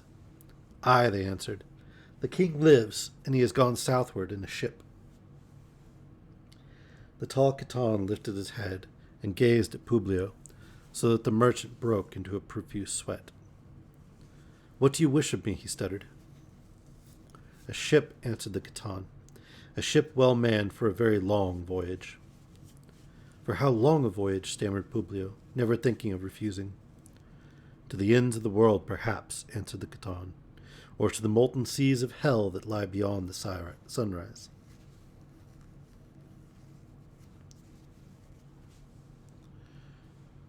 Chapter 15. The Return of the Corsair. Conan's first sensation of returning consciousness was that of motion.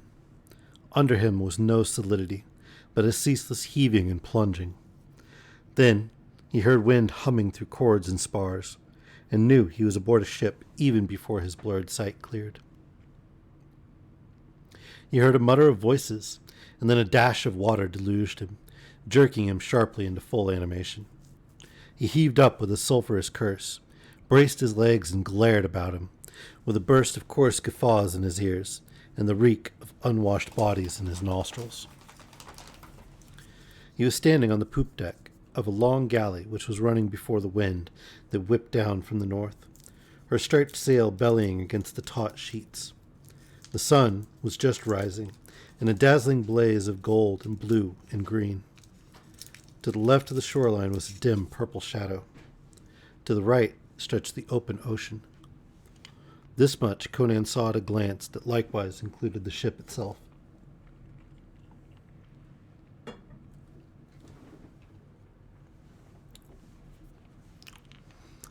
It was long and narrow, a typical trading ship of the southern coasts, high of poop and stern, with cabins at either extremity.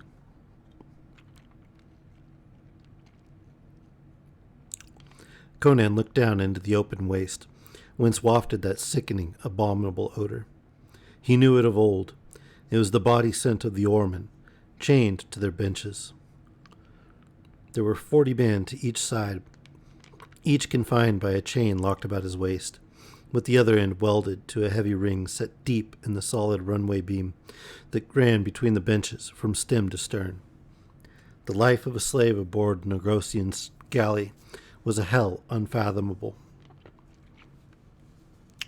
Most of these were Cushites, but some 30 of the men who now rested their idle oars and stared up at the stranger with dull curiosity were from the far southern isles, the homelands of the Corsairs. Conan recognized them by their straighter features and hair, their rangier, clean-limbed build, and he saw among them men who had followed him of old. But all this he saw and recognized in one swift, all-embracing glance as he rose, before he turned his attention to the figures about him.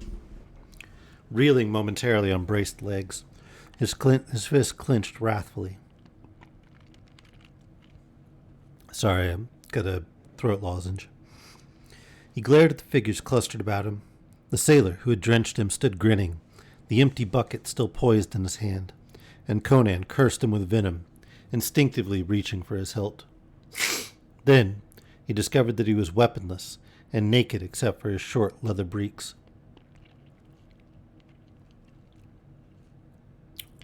"What lousy tub is this?" he roared. "How did I come aboard here?" The sailors laughed jeeringly, stocky, bearded Argosians to a man, and one, whose richer dress and air of command proclaimed him captain, folded his arms and said domineeringly, "We found you lying on the sands. Somebody had wrapped you on the pate and taken your clothes. Needing an extra man, we brought you aboard." "What ship is this?" Conan demanded. "The Venturer, out of Messantia, with a cargo of mirrors, scarlet silk cloaks, shields, gilded helmets and swords to trade to the Shemites for copper and gold ore. I am Demetrio, captain of this vessel, and your master henceforward." "Then I am headed in the direction I wanted to go after all," muttered Conan, heedless of that last remark. They were racing southeastward, following the long curve of the Argosian coast. These trading ships never ventured far from the shoreline. Somewhere ahead of him he knew that low, dark Stygian galley was speeding southward. "Have you sighted a Stygian galley?" began Conan, but the beard of the burly, brutal-faced captain bristled. He was not in the least interested in any question his prisoner might wish to ask, and felt it high time he reduced this independent wastrel to his proper place. "Get forward," he roared. "I've wasted enough time with you. I've done you the honor of having you brought to the poop to be revived, and answered enough of your infernal questions. Get off this poop. You'll work your way aboard this galley." "I'll buy your ship," began Conan, before he remembered that he was a penniless wanderer. A roar of rough mirth greeted these words, and the captain turned purple, thinking he sensed ridicule. "You mutinous swine," he bellowed, taking a threatening step forward, while his hand closed on the knife at his belt. "Get forward before I have you flogged. You'll keep a civil tongue in your jaws, or by Mitra, I'll have you chained among the slaves to tug an oar." Conan's volcanic temper, never long at best, burst into explosion. Not in years, even before he was a king, had a man spoken to him thus and lived. "Don't lift your voice to me, you tar-breeched dog," he roared in a voice as gusty as the sea wind, while the sailors gaped dumbfounded. "Draw that toy and I'll feed you to the fishes." "Who do you think you are?" gasped the captain. "I'll show you," roared the maddened Cimmerian, and he wheeled and bounded toward the rail, where weapons hung in their brackets. The captain drew his knife and ran at him bellowing, but before he could strike, Conan gripped his wrist with a wrench that tore the arm clean out of the socket. The captain bellowed like an ox in agony, and then rolled clear across the deck as he was hurled contemptuously from his attacker. Conan ripped a heavy axe from the rail and wheeled cat-like to meet the rush of the sailors. "Yeah, gonna rip his arm off and beat him with it." They ran in, giving tongue like hounds, clumsy-footed and awkward in comparison to the pantherish Cimmerian. Before they could reach him with their knives, he sprang among them, striking right and left too quickly for the eye to follow, and blood and brains spattered as two corpses struck the deck. Knives flailed the air wildly as Conan broke through the stumbling, gasping mob and bounded to the narrow bridge that spanned the waist from poop to forecastle, just out of reach of the slaves below. Behind him, the handful of sailors on the poop were floundering after him, daunted by the destruction of their fellows, and the rest of the crew, some 30 in all, came running across the bridge toward him, with weapons in their hands. Conan bounded out on the bridge and stood poised above the upturned faces, axe lifted, black mane blown in the wind. "Who am I?" he yelled. "Look, you dogs! Look, Ajonga, Yasunga, Laranga, who am I?" And from the waist rose a shout that swelled into a mighty roar. "Amra! It is Amra! The lion has returned!" The sailors who caught and understood the burden of that awesome shout paled and shrank back, staring in sudden fear at the wild figure on the bridge. Was this in truth that bloodthirsty ogre of the southern seas, who had so mysteriously vanished years ago, but who still lived in gory legends? The slaves were frothing crazy now, shaking and tearing at their chains and shrieking the name of Amra like an invocation. Cushites, who had never seen Conan before, took up the yell. The slaves in the pen under the after cabin began to batter at the walls, shrieking like the damned. Demetrio, hitching himself along the deck on one hand, and his knees, livid with the agony of his dislocated arm, screamed, "In and kill him, dogs, before the slaves break loose." Fired to desperation by that word, the most dread to all galleymen, the sailors charged onto the bridge from both ends. But with a lion-like bound, Conan left the bridge and hit like a cat on his feet on the runway between the benches. "Death to the masters," he thundered, and his axe rose and fell crashing full on a shackle chain, severing it like matchwood. In an instant, a shrieking slave was free, splintering his oar for a bludgeon. Men were racing frantically along the bridge above, and all hell and bedlam broke loose on the venturer. Conan's axe rose and fell without pause, and with every stroke, a frothing, screaming slave broke free, mad with hate and the fury of freedom and vengeance. Sailors leaping down into the waist to grapple or smite at the naked giant, hewing like one possessed at the shackles, found themselves dragged down by the hands of slaves yet unfreed, while others, their broken chains whipping and snapping about their limbs, came up out of the waist like a blind torrent, screaming like fiends, smiting with broken oars and pieces of iron, tearing and rending with talons and teeth. In the midst of the melee, the slaves in the pen broke down the walls and came surging up on the decks. With 50 slaves freed from their benches, Conan abandoned his iron hewing and bounded up on the bridge to add his notched axe to the bludgeons of his partisans.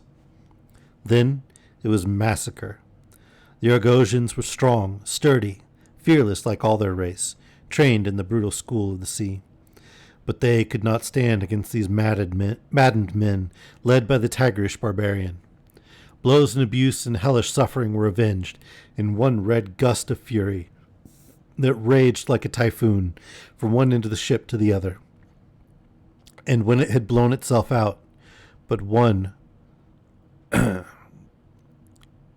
lived aboard the venturer, and that was the blood-stained giant about whom the chanting slaves thronged to cast themselves prostrate on the bloody deck and beat their heads against the boards in an ecstasy of hero worship. Conan, his mighty chest heaving and glistening with sweat, the red axe gripped in his blood-smeared hand, glared about him as the first chief of men might have glared in some primordial dawn, and shook back his black mane. In that moment, he was not king of Aquilonia. He was again lord of the black corsairs, who had hacked his way to lordship through flame and blood. "Amra! Amra!" chanted the delirious men, those who were left to chant. "The lion has returned. Now will the Stygians howl like dogs in the night, and the block dogs of Cush will howl. Now will villages burst in flames and ships founder. Aye, there will be wailing and the thunder of spears. Cease this yammering, dogs!" Conan roared in a voice that drowned the clap of the sail in the wind. 10 of you go below, and free those who are yet chained. The rest of you man the sweeps, and bend to oars and halyards. Crom's devils, don't you see we've drifted inshore during the fight? Do you wish to run aground and be retaken by the Argosians? Throw these carcasses overboard. Jump to it, you rogues, or I'll notch your hides for you. With shouts and laughter and wild singing, they leaped to do his commands. The corpses were hauled overboard, where triangular fins were already cutting the water. Conan stood on the poop, frowning down at the men who watched him expectantly. His heavy arms were folded, his black hair, grown long in his wanderings, blew in the wind. A wilder and more barbaric figure never trod the bridge of a ship, and in this ferocious corsair, few of the courtiers of Aquilonia would have recognized their king. "There's food in the hold," he roared. "Weapons in plenty for you," for this ship carried blades and harness to the Shemites who dwell along the coast. "There are enough of us to work ship, aye, and to fight. You rowed in chains for the Argosian dogs. Will you row as free men for Amra?" "Aye," they roared. "We are thy children. Lead us where you will." "Then fall to and clean out that waste," he commanded. "Free men don't labor in such filth. 3 of you come with me, and break out food from the after cabin. By Crom, I'll pad out your ribs before this cruise is done."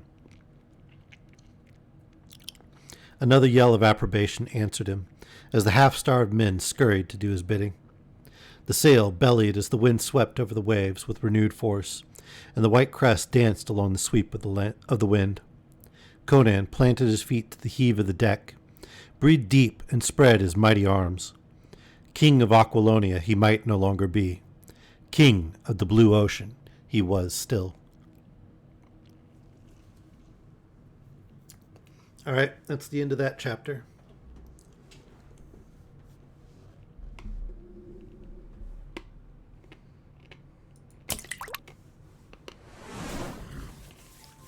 What do you guys think? Conan the Pirate King?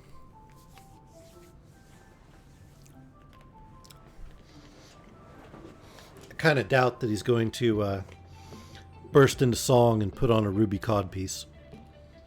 Although he did wear a jeweled girdle, so, I mean, maybe. If any of you don't know what I'm talking about, there's a, let's call it that, an awesome movie called The Pirate Movie. Like, literally, it's called The Pirate Movie. It was a little bit gruesome. Not too bad, though. It's Conan. I mean, you think he was going to be somebody's slave or servant? Those guys should have known better than to Shanghai him.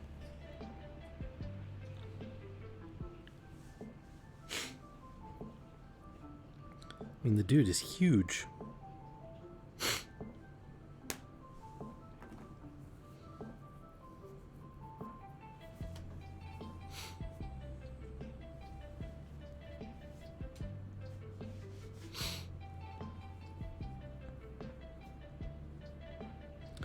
Belosa was an idiot, though.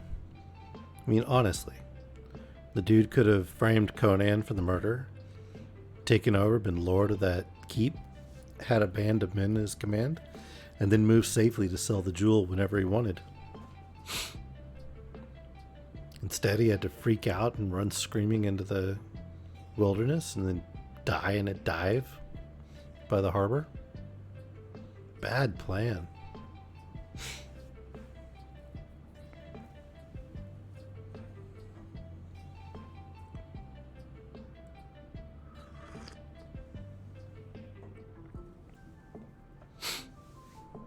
Bad plan indeed. Oh, in any case, thank you, all of you, for joining me for the stream. Oh, it was a pleasure as always. Yeah, he made mistakes and he paid for it with his life. But I enjoyed reading to you and hanging out for an evening. It was a good way to spend an evening, even if it is late. Let's see if there's anybody on to raid. And then I will bid you all you wonderful people, good evening. Or good night, I should say.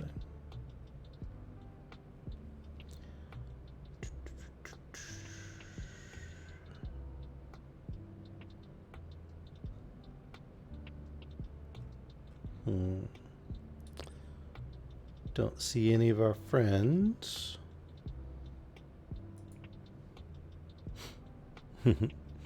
It's obviously bedtime. Absolutely. That looks kind of cool. Dude's doing some kind of glass art. Let's see what else we got.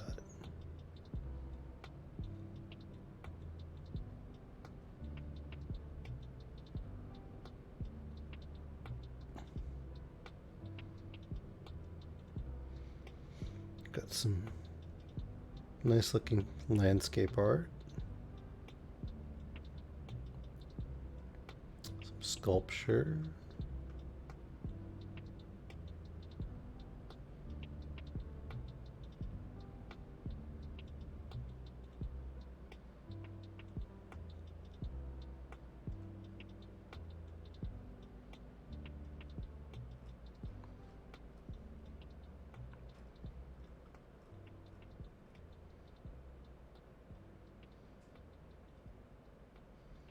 All right, we can do some glass art.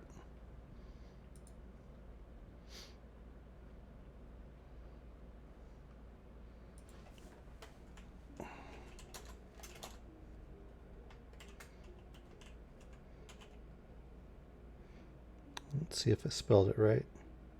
Looks like Ishirna.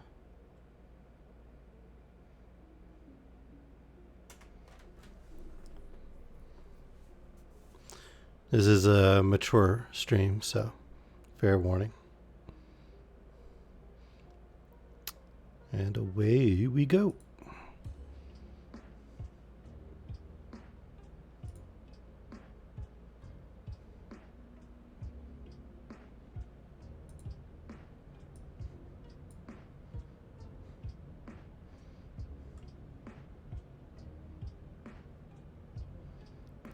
Oh, I get so tired of 30 seconds of advertising.